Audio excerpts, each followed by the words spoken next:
For me, understanding resilience is actually to study the human mind, the human soul. We want to be able to improve the resilience and the well-being of populations and societies here in Israel, in Jewish communities throughout the world, and in societies at large.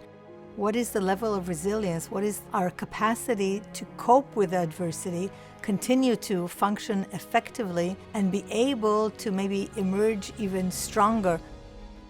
We actually started, even before the war, to assess the level of resilience and the coping mechanisms before the COVID. We then went on through the COVID to measure it. We continued during the year of the judicial reform. And when the war started, we immediately measured it in the week after October 7th. And then we actually measure it periodically to see how the level of resilience fluctuates throughout time according to what is happening in the country and to the population specifically.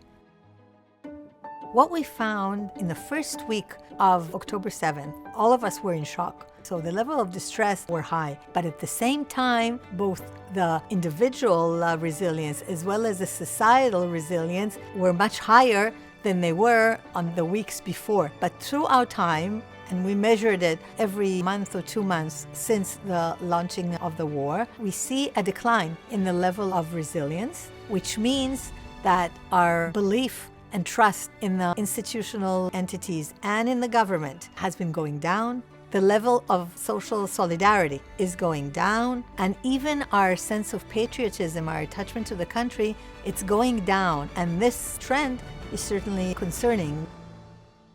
For us in the academia, we don't want to be an ivory tower of research. We want to do elements that are applicable, that will actually make an impact. We prepare a report, we send it to the different committees of the parliament, we upload it to our website so that it's actually open access to anyone who is interested, in the hope that it impacts those who actually make the policies.